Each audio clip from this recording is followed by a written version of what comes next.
আসসালামু আলাইকুম, স্বাগত জানাচ্ছি আরটিভি সন্ধ্যা সংবাদে। আপনাদের সঙ্গে আছি আমরা দুজন, আমি মাহবুবা জারিন ডায়না এবং মালিহা হোসাইন।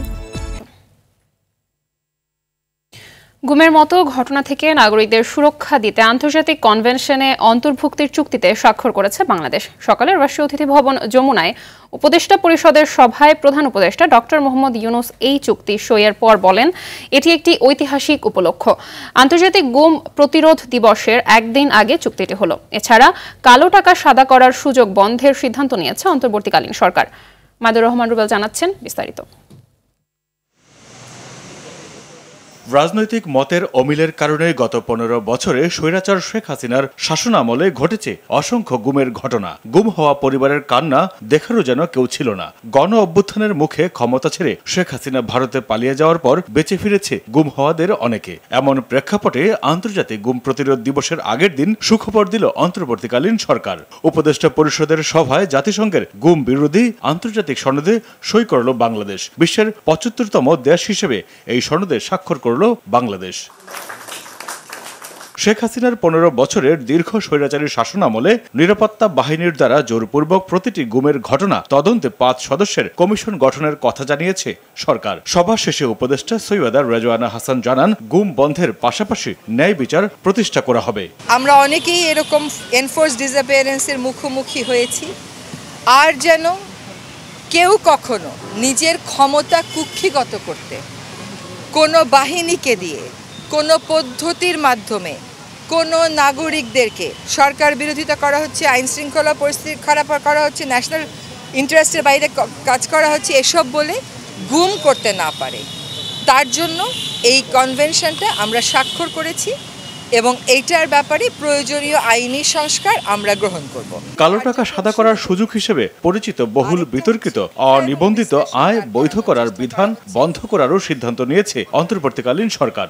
কালো টাকা সাদা করার যে বিধি এবং রীতি সেটা বন্ধ করে দেওয়া হবে, কারণ এখান থেকে সরকার যেটুকুন টাকা আনতে পারে সেটুকুন টাকা দিয়ে সরকারের যে খুব বেশি কিছু আগায় তা না, বরং মূল্যবোধটা অনেক বেশি অবক্ষয়িত হয়। ফলে এটার বিরুদ্ধে স্পষ্ট একটা সিদ্ধান্ত হয়েছে। অর্থ পাচারের বিরুদ্ধে কার্যক্রম শুরু হয়ে গেছে। এই হজের ক্ষেত্রে একটা সিন্ডিকেট আমরা দেখতে পাই, যেটা হজের প্যাকেজের মূল্য অনেকটা বাড়িয়ে তোলে। তো হজের যে খরচ সেটা যৌক্তিকভাবে যাতে কমানো যায় সেজন্য সংশ্লিষ্ট মন্ত্রণালয় কাজ শুরু করে। সাফ অনূর্ধ্ব 20-এর শিরোপা জয়ে বাংলাদেশ ফুটবল টিমকে সংবর্ধনা দেওয়ার সিদ্ধান্ত নিয়েছে অন্তর্বর্তীকালীন সরকার। বন্যার কারণে ক্ষতিগ্রস্ত রপ্তানিমুখী শিল্প প্রতিষ্ঠানগুলোতে শ্রমিক স্বার্থ সুরক্ষিত রাখতে চালানো হবে সরকারি সহায়তা কার্যক্রম। ফুটবল টিমের জন্য আমরা একটা সংবর্ধনা আয়োজন করব। মাইদুর রহমান রুবেল, আরটিভি, ঢাকা। অন্তর্বর্তী সরকারের প্রধান উপদেষ্টা হওয়ার পর ক্ষমতার অপব্যবহার করে মামলা তুলতে চান না ডক্টর মোহাম্মদ ইউনূস। আইনসম্মতভাবেই এটা করতে চান। ডক্টর মোহাম্মদ ইউনূসের দুর্নীতি মামলা তুলে নেওয়া আইনসম্মত ছিল কিনা এ বিষয়ে আপিল বিভাগের শুনানিতে কথা বলেন অ্যাটর্নি জেনারেল মোহাম্মদ আসাদুজ্জামান। বৃহস্পতিবার সকালে প্রধান বিচারপতি সৈয়দ রেফাত আহমেদের নেতৃত্বাধীন 5 সদস্যের আপিল বিভাগে এর প্রাথমিক শুনানি হয়। গেল 11 আগস্ট গ্রামীণ টেলিকমের শ্রমিক কর্মচারীদের কল্যাণ তহবিলের টাকা আত্মসাতের অভিযোগে মামলা থেকে খালাস পান নোবেলজয়ী অধ্যাপক ডক্টর মোহাম্মদ ইউনূস। এর আগে 7 আগস্ট শ্রম আইন লঙ্ঘনের মামলা থেকে ডক্টর ইউনূসকে খালাস দেন আদালত। শেখ মুজিবুর রহমানের পরিবারের সদস্যদের সুরক্ষার জন্য প্রণীত জাতির পিতার পরিবারের সদস্যদের নিরাপত্তা আইন 2009 বাতিলের সিদ্ধান্তে অনুমোদন দিয়েছে উপদেষ্টা পরিষদ। রাষ্ট্রপতির স্বাক্ষরের পর আইনটি বাতিল হলে শেখ পরিবারের কেউ আর বিশেষ নিরাপত্তা পাবেন না। প্রধান উপদেষ্টা ডক্টর মোহাম্মদ ইউনূসের সভাপতিত্বে যমুনায় অনুষ্ঠিত উপদেষ্টা পরিষদের সভায় এই সিদ্ধান্ত নেওয়া হয়েছে। এছাড়া বৈঠকে গুম বিরোধী আন্তর্জাতিক চুক্তিতে বাংলাদেশের পক্ষভুক্ত হওয়ার প্রস্তাবও অনুমোদন দেওয়া হয়েছে।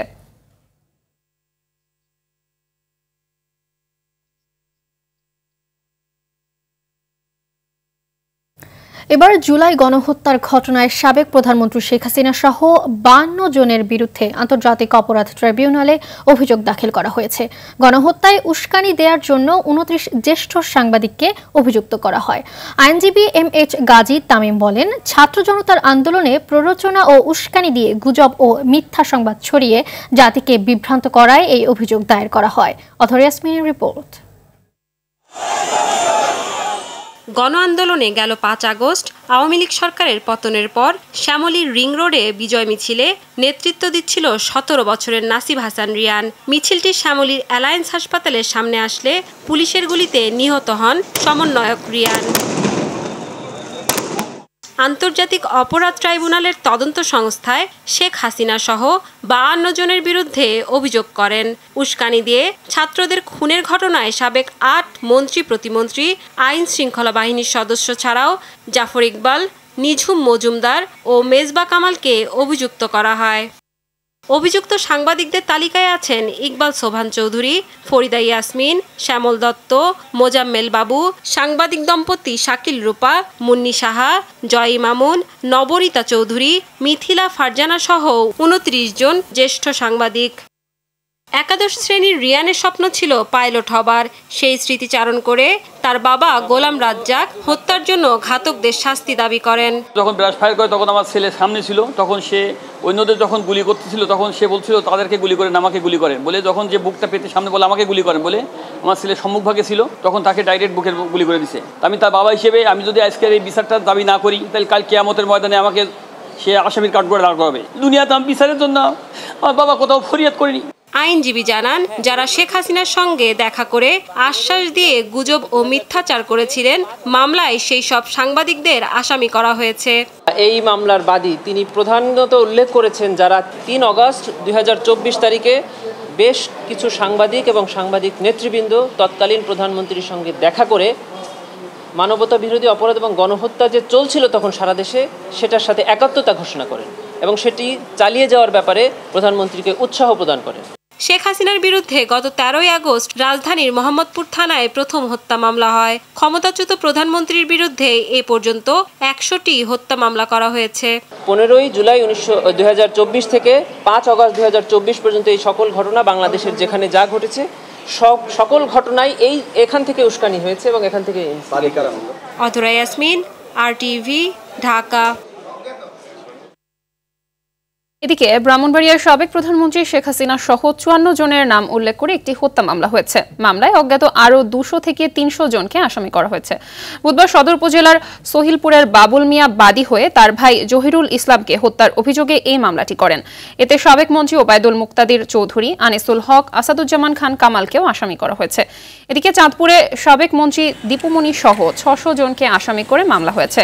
বুধবার বিকেলে মামলাটি করেন মুক্তার আহমেদ নামে এক শিক্ষার্থীর বাবা। এই মামলায় মোফাজ্জল হোসেন চৌধুরী মায়া, সাবেক সংসদ সদস্য সেলিম মাহমুদ ও দীপুমণির বড় ভাই JR ওয়াদুদ টিপু সহ 350 জনের নাম উল্লেখ করে 600 জনকে আসামি করা হয়েছে।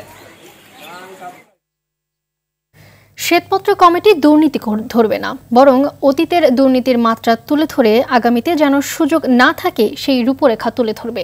বিকেলে রাজধানীর শেরেবাংলা নগরে পরিকল্পনা কমিশনে অনুষ্ঠিত প্রথম বৈঠক শেষে এসব কথা জানান কমিটির প্রধান ডক্টর দেবপ্রিয় ভট্টাচার্য। পাচারকৃত অর্থ ফিরিয়ে আনারও সুপারিশ করা হবে, সাথে পাচারকারীদের শাস্তি দেখতে চায় শ্বেতপত্র কমিটি। মারুফ রেজার রিপোর্ট।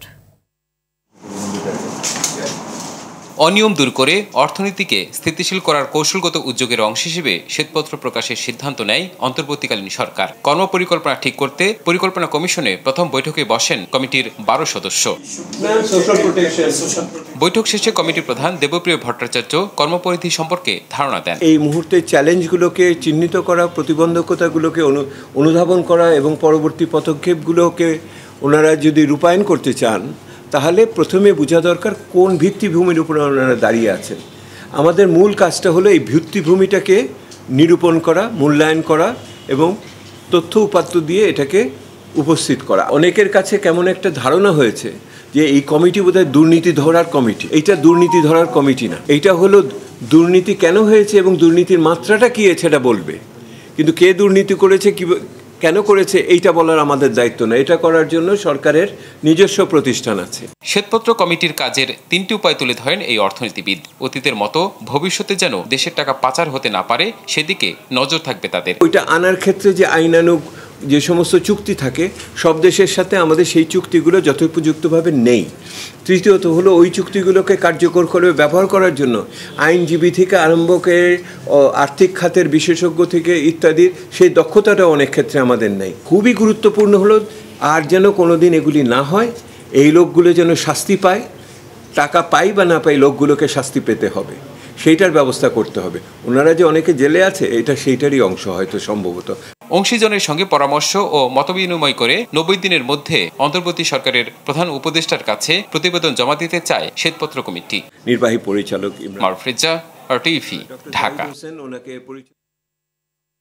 এদিকে জাতীয় নির্বাচনের তারিখ ঘোষণা নিয়ে আশাবাদী বিএনপি। বিকেলে রাজধানীর হেয়ার রোডে রাষ্ট্রীয় অতিথি ভবন যমুনায় অন্তর্বর্তী সরকারের প্রধান উপদেষ্টা ডক্টর মোহাম্মদ ইউনূসের সঙ্গে বৈঠক শেষে তিনি আশার কথা জানান। তিনি বলেন, প্রয়োজনীয় সংস্কার শেষে নির্বাচনের তারিখ ঘোষণা হবে বলে জানিয়েছেন প্রধান উপদেষ্টা। বৈঠকে অংশ নেন মহাসচিব মির্জা ফখরুল ইসলাম আলমগীর, স্থায়ী কমিটির সদস্য আমির খুসরু মাহমুদ চৌধুরী ও সালাউদ্দিন আহমেদ।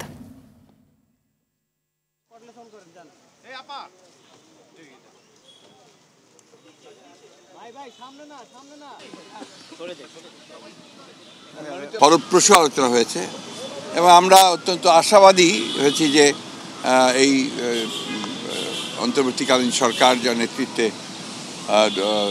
প্রফেসর ইউনূস রয়েছেন, তারা তাদের আন্তরিকতা, দেশপ্রেম, যোগ্যতা দিয়ে খুব দ্রুত তারা একটা স্টেবল অবস্থায় নিয়ে আসতে পারবেন এবং একই সঙ্গে তারা একটা নির্বাচনের দিকেও যেতে পারবেন এবং প্রয়োজনীয় সংস্কার সমূহ তারা পূরণ করবেন বলে আমরা বিশ্বাস করি। এবার বন্যা প্রসঙ্গ। বন্যার পানি কমছে পূর্বাঞ্চলের বিভিন্ন জেলায়। এরই মধ্যে সবচেয়ে বেশি ক্ষতিগ্রস্ত হয়েছে ফেনী জেলা। জেলার এ পর্যন্ত 17 জনের মৃত্যুর খবর পাওয়া গেছে। পানিবন্দী রয়েছে প্রায় 10 লাখ মানুষ। নোয়াখালী ও লক্ষ্মীপুরে বন্যা পরিস্থিতির কিছুটা উন্নতি হলেও পানিবন্দী কয়েক লাখ মানুষ। দুর্গত এলাকায় খাবার ও বিশুদ্ধ পানির অভাবে মানবেতর জীবনযাপন করছে পানভাসীরা। প্রতিনিধিদের তথ্যচিত্রে নুসরাত জাহান সেন্থির রিপোর্ট। স্মরণকালের ভয়াবহ বন্যা দেখছে ফেনী জেলা। ভারত থেকে আসা ঢল ও অতিবৃষ্টির কারণে জেলার 6টি উপজেলা প্লাবিত হয়ে পানিবন্দী কয়েক লাখ মানুষ। তীব্র স্রোতে ভেসে গেছে অনেকে। পানি কমার সঙ্গে সঙ্গে অনেকের গলিত মরদেহ পাওয়া যাচ্ছে। স্থানীয় প্রশাসন জানিয়েছে জেলাটিতে 17 জনের মৃত্যু হয়েছে। 65,000 গবাদি পশুর মৃত্যু সহ হাজার কোটি টাকার ক্ষতি হয়েছে।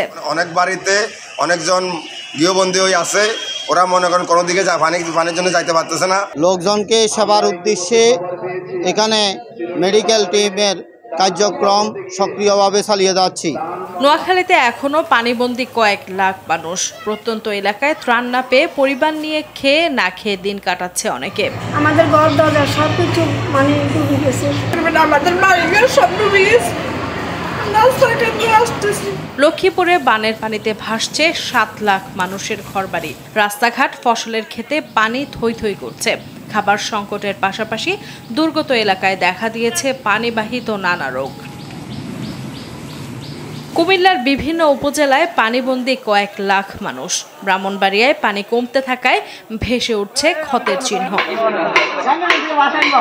মৌলভীবাজারে বন্যা কমছে, তবে এখনো নিম্নাঞ্চলে পানিবন্দী বহু মানুষ।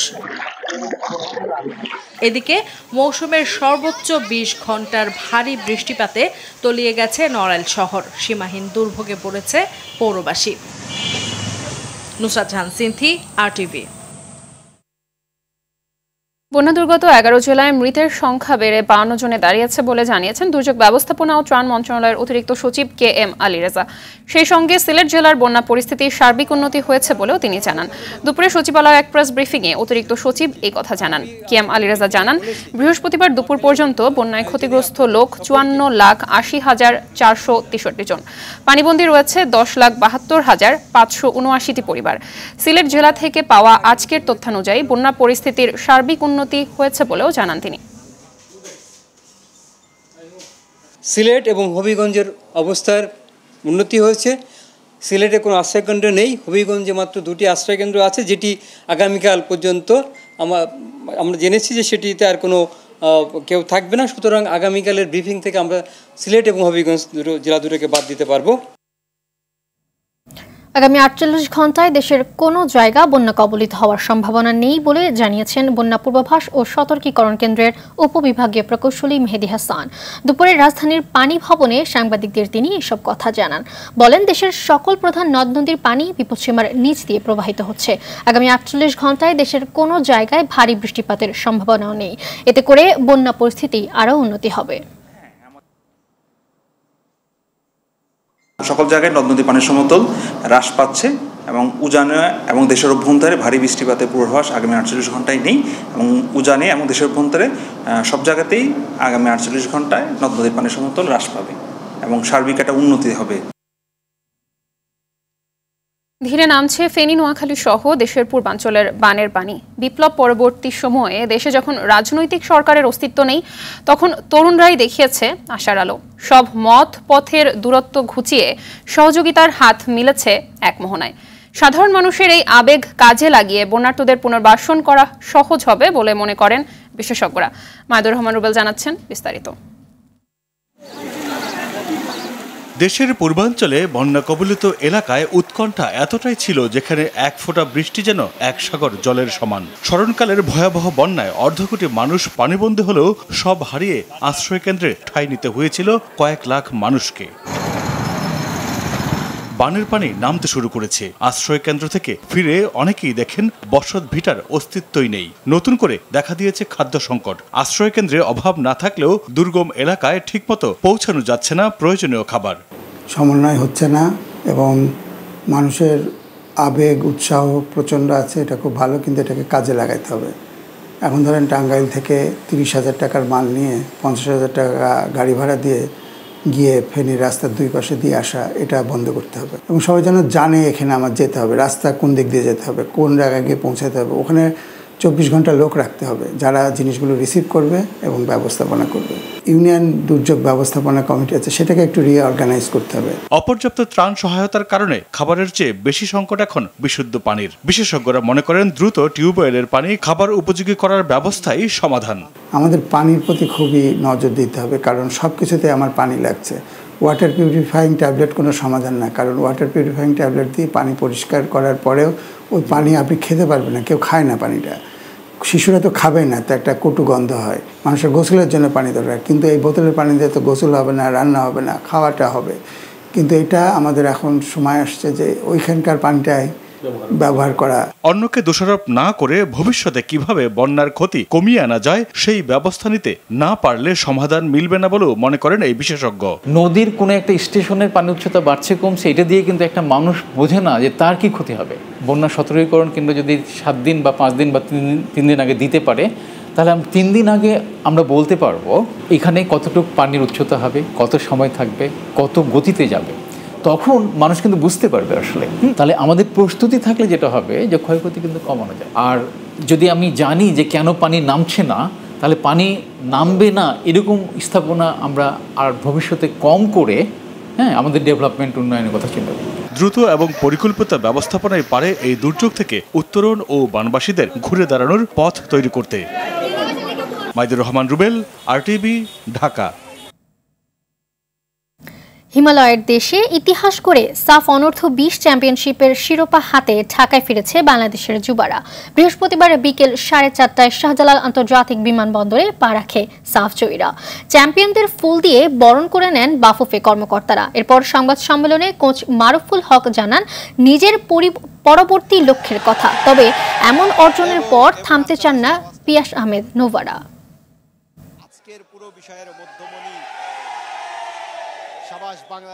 ইয়ং কালে যখন একটা প্লেয়ার হচ্ছে আপনার অল্পতে অনেক কিছু পেয়ে যায়, তখন ওর মেন্টালি অনেক হয়ে যায়, মানে অনেক কিছু অল্পতে পেয়ে গেছি, মানে মেন্টালি চেঞ্জ হয়ে যায় আস্তে আস্তে। তো আমার মনে হয় যে এই বিষয় থেকে আমরা বেরোয় আসতে পারলে আমাদের জন্য ভালো। 2টা মিশন ছিল, একটা হলো সাফ টুর্নামেন্ট আর একটা হলো এশিয়ান কাপ আন্ডার অনূর্ধ্ব 20।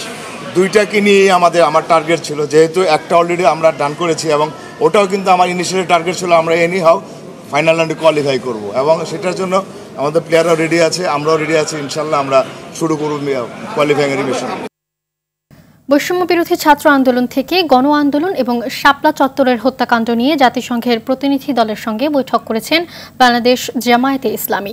বৃহস্পতিবার বিকেলে জাতিসংঘের প্রতিনিধি দলের সঙ্গে বৈঠকের পর জামায়াতের নায়েবে আমির আব্দুল্লাহ মোহাম্মদ তাহের বলেন, স্বৈরাচার শাসক যে গণহত্যা চালিয়েছে সেই বিষয়ে প্রতিনিধি দল জানতে চেয়েছে।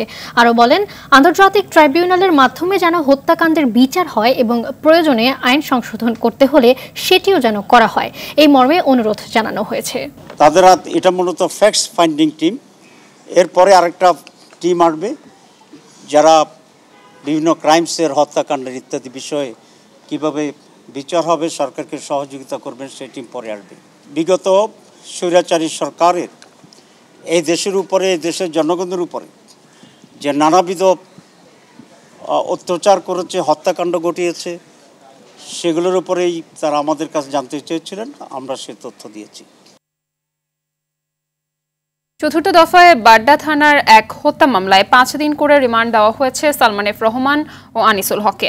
একই মামলায় গ্রেপ্তার সাবেক বাণিজ্যমন্ত্রী টিপু মুন্সির 4 দিন রিমান্ড মঞ্জুর হয়েছে। এদিন সাবেক এমপি সাদেক খান সহ সাবেক সেনা কর্মকর্তা জিয়াউল আহসানেরও 5 দিন রিমান্ড মঞ্জুর করেছেন আদালত।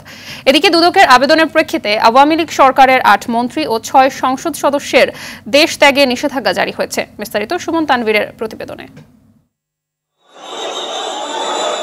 গেল 5 আগস্ট গণঅভ্যুত্থানে শেখ হাসিনা সরকারের পতনের 8 দিনের মাথায় প্রথম গ্রেপ্তার হয় আওয়ামী লীগের প্রভাবশালী 2 নেতা সালমান এফ রহমান ও আনিসুল হক। 14 আগস্ট শেখ হাসিনার ঘনিষ্ঠ হিসেবে পরিচিত এই 2 নেতাকে 10 দিন করে রিমান্ড দেয় আদালত।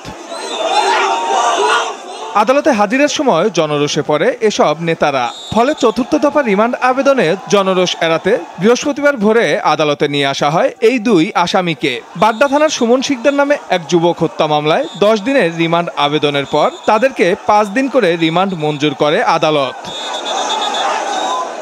একই দিন ভোরবেলা আদাবর থানায় পোশাক শ্রমিক রুবেল হত্যা মামলায় আদালতে হাজির করা হয় মোহাম্মদপুরের সাবেক এমপি সাদেক খান ও সাবেক সেনা কর্মকর্তা জিয়াউল হাসানকে। দ্বিতীয় ও তৃতীয় দফায় এ 2 জনকে 5 দিন করে রিমান্ড মঞ্জুর করে আদালত। যাত্রাবাড়ি সহ আরও কয়েকটি থানায় মামলা হয়েছে হাসিনা সরকারের এসব প্রভাবশালী সদস্যদের বিরুদ্ধে। সুমন তানভীর, RTV, ঢাকা। নির্বাচনে মনোনয়ন বাণিজ্য বন্ধ হলে 80% দুর্নীতি কমে যাবে বলে মন্তব্য করেছেন সাবেক প্রধান নির্বাচন কমিশনার মোহাম্মদ আব্দুর রউফ। রাজধানীর কাজী নজরুল ইসলাম অ্যাভিনিউতে বাংলাদেশের নির্বাচন ব্যবস্থা সংস্কারে করণীয় শীর্ষক গোল টেবিল বৈঠকে এমন মন্তব্য করেন সাবেক প্রধান এই বিচারপতি। বৈঠকে সুজন সম্পাদক বদিউল আলম মজুমদার লেজুর ভিত্তিক ছাত্র রাজনীতি নিষিদ্ধের কথা বলেন। বিগত সরকারের একতরফা নির্বাচন বাতিলের যৌক্তিকতাও তুলে ধরেন সুজন সম্পাদক। এছাড়াও দলীয় সরকারের অধীনে সুষ্ঠু নির্বাচন কখনো সম্ভব নয় বলে জানান গোলটেবিল বৈঠকে অংশ নেওয়া বক্তারা। আরপি অনুযায়ী কিন্তু লেজুর ভিত্তিক ছাত্র রাজনীতি এটা নিষিদ্ধ। কোনো নিবন্ধিত দলের তাদের গঠনতন্ত্রে কোনো যে অঙ্গ সহযোগী সংগঠনের বিধান থাকতে পারবে না। উদ্দেশ্য হইল এগুলো থাকবে না। কিন্তু আমাদের রাজনৈতিক দলগুলো যেটা করেছে তাদের গঠনতন্ত্র থেকে বাদ দিয়েছে, কিন্তু আইনের যে উদ্দেশ্য সেটা না মেনে তারা ভাতৃপ্রতিম সংগঠন বলে এটা চালিয়ে দিচ্ছে। কিন্তু এটা অবৈধ, অন্যায় এবং আইনের সুস্পষ্ট লঙ্ঘন। আমি সারা দেশে আমার 12 কোটি ভোটার আছে। 12 কোটি ভোটারের জন্যে আমি 2.5 লক্ষ পোলিং স্টেশন করে দেব। পার ভোট কেন্দ্রের জন্যে 500 ভোটারের বেশি কোনো ভোট কেন্দ্রে দেব না। ক্যান্ডিডেট থাকবে না, ভোট দেবে পার্টিকে। ব্যাংকের ছাত্রের মতো কতগুলো পার্টি দাঁড়িয়ে তারা এটাকে জোট করে। জোটের ওজন 100 টাকা না, গোলমাল লাগানোর উস্তাদ সব। দুদকের দায়েরকৃত মামলায় স্থায়ী জামিন পেলেন আইএফআইসি ব্যাংকের সাবেক চেয়ারম্যান লুৎফর রহমান বাদল। দুপুরে ঢাকা মহানগর দায়রা জজ আদালতে হাজির হয়ে দুদকের 2 মামলায় জামিনের আবেদন করেন তিনি। শুনানি শেষে আদালত তাকে স্থায়ী জামিন দেন। এ সময় বাদলের আইনজীবী মাসুদ পারভেজ বলেন, রাজনৈতিক প্রতিহিংসার কারণে তার বিরুদ্ধে হয়রানিমূলক মিথ্যা মামলা দেওয়া হয়। লুৎফর রহমান বাদল বলেন, দেশের পরিস্থিতি খারাপ থাকায় দেশের বাইরে ছিলেন তিনি। আইনের প্রতি শ্রদ্ধাশীল হয়ে আদালতে এসেছেন তিনি। তার মতো অন্যান্য হয়রানিমূলক মিথ্যা মামলাগুলো আদালত বিবেচনায় নেবে বলে আশা করেন বাদল। তার সকল কিছু তার আয়কর রিটার্নে যেমন উল্লেখ ছিল, দুদকের কাছে দাখিলকৃত আপনার কি বলে যে রিটার্ন, সেখানেও সেই একই জিনিস উল্লেখ। মামলা দেওয়ার কারণে কি করেছে সেই সম্পদ, আমি আমার সম্পদকে বলেছি যেটা জেনুইন মূল্য 5 টাকা, তারা সেটাকে 10 টাকা বানিয়ে আমার নামে মিথ্যা মামলা করেছে। সব মিথ্যা মামলা আমার না, যারা ভুক্তভোগী সবার যেন এই বিজ্ঞ আদালত বিবেচনা করেন এবং এই রাজনৈতিক মামলাগুলি দ্রুত কিভাবে সমাধান করা যায় এই ব্যবস্থা করবেন। সভাপতি হিসেবে দায়িত্ব নেয়ার পর প্রথম বোর্ড সভায় যোগ দিয়েছেন ফারুক আহমেদ। নতুন বোর্ডের প্রথম সভায় গুরুত্বপূর্ণ কিছু সিদ্ধান্ত আসতে পারে। এর মধ্যে বেশ কয়েকজন পরিচালক পদত্যাগ করতে পারেন। এছাড়াও পরপর 3টি বোর্ড সভায় উপস্থিত না হওয়ায় বাতিল হবে বেশ কয়েকজন পরিচালকের পদ। নতুন দায়িত্ব বন্টনের কথা রয়েছে চলমান বোর্ড সভায়। এছাড়াও পূর্বাচল স্টেডিয়ামের নামকরণ ও দরপত্র বাতিলের সিদ্ধান্ত আসতে পারে চলমান বোর্ড সভায়।